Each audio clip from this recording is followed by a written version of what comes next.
out with a very key matchup going on in the AAC, the American Athletic Conference, where the Tulane Green Wave hit the road to take on the Navy Midshipmen.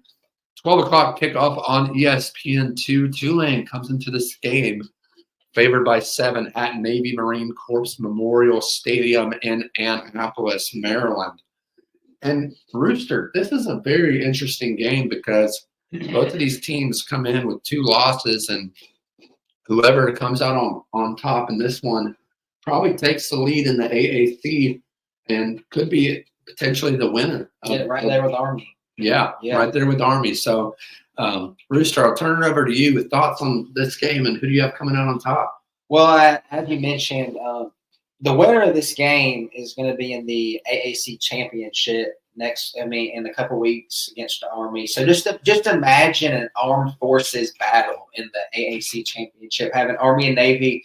We could have them potentially back-to-back weeks if they played in the AAC championship, and then we see them again the next week for the ceremonial, just them on their own on Saturday at 3:30. But getting into this game, looking at Tulane and Navy as individual teams, when we look at Tulane, they have a strong rushing defense with only allowing 115 rushing yards a game. That's good for 27th in the country. And that is something of key importance when you face a team like Navy who loves to run the ball a ton. They're averaging 259 rushing yards a game, which is just astronomical.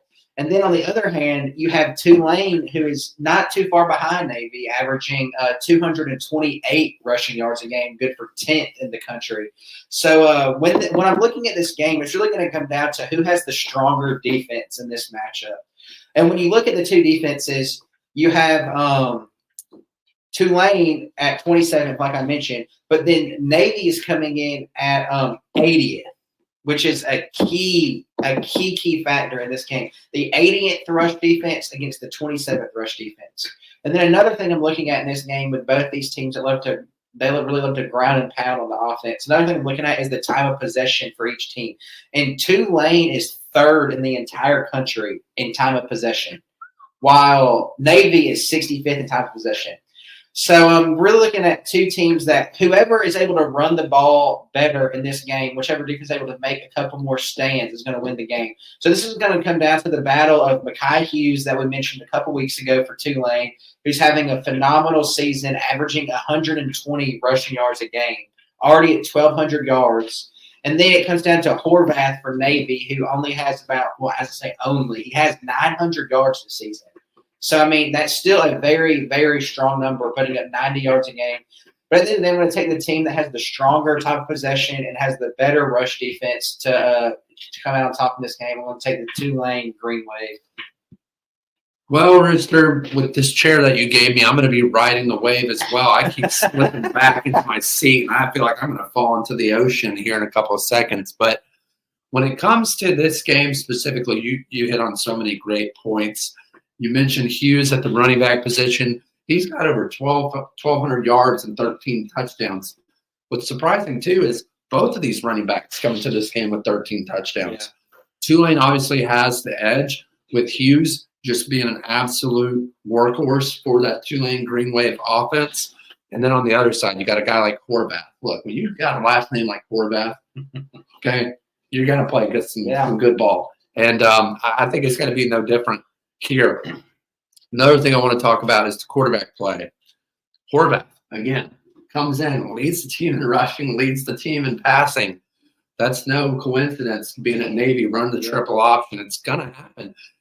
The key is, though, Horvath is their offense, and that's a problem. It's a great thing, but it's a problem when you play teams like Tulane who keep the time of possession. You know, it's going to force Navy to shift away from what they're used to in the run game with the triple option.